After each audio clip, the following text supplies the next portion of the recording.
ഫ്രൂട്ട്സിലൊക്കെ ഉണ്ടാകുന്ന അഴുക്കുകൾ, ബാക്ടീരിയകൾ, അല്ലെങ്കിൽ ഇതിലുണ്ടാകുന്ന കീടനാശിനിയുടെ അവശിഷ്ടങ്ങൾ, അല്ലെങ്കിൽ വൈറസുകൾ, മറ്റെല്ലാം നശിച്ചു പോകാൻ നിങ്ങൾ എന്താ ചെയ്യേണ്ടതെന്ന് അറിയാമോ?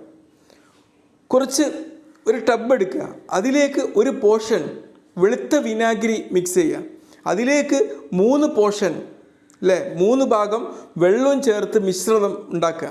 എന്നിട്ട് അതിലേക്ക് നിങ്ങൾ ഫ്രൂട്ട്സും ഒക്കെ എന്ത് ചെയ്യുക, ഇനി വെജിറ്റബിൾസ് വേണമെങ്കിൽ അത് ഒരു 10-15 മിനിറ്റ് അതിൽ വെക്കുക. അപ്പോഴേക്കും അതിലുണ്ടാവുന്ന ഈ അണുക്കളൊക്കെ നശിച്ചു പോയിട്ടുണ്ടാവും. ഈ ഒരു മിശ്രിതത്തിൽ ഇട്ട് വെച്ച ഫ്രൂട്ട്സ് പുറത്തെടുത്തിട്ട് ഒരു ബ്രഷ് കൊണ്ട് നന്നായിട്ട് തുടക്കുക, ഒരു മൃദുലമായിട്ട് തുടക്കുക. അതിന് ശേഷം വീണ്ടും നിങ്ങൾ എന്ത് ചെയ്യുക, നല്ല വെള്ളത്തിലിട്ടിട്ട് വീണ്ടും അത് വാഷ് ചെയ്യുക. അല്ലെങ്കിൽ അപ്പോൾ ആ വിനാഗിരിൻ്റെ ആ രുചിയും ആ സ്മെല്ലും ഒക്കെ അവിടെ നിന്ന് ഇല്ലാതാവും. എന്നിട്ട് ഒരു ടവലെടുത്തിട്ട് നന്നായിട്ട് വൃത്തിയുള്ള ടവലെടുത്തിട്ട് തുടക്കുക. മനസ്സിലായില്ലേ? അങ്ങനെ നമുക്ക് എന്ത് ചെയ്യാൻ പറ്റും? ഇത്തരം എന്തെങ്കിലും അണുബാധകളോ എന്തെങ്കിലും ആശങ്ക ഉണ്ടെങ്കിൽ അത് ആ ഒരു പ്രതലത്തിൽ നിന്ന്, ആ ഫ്രൂട്ട്സിൻ്റെ പ്രതലത്തിൽ നമുക്ക് നീക്കം ചെയ്യാൻ പറ്റും. ഓക്കെ.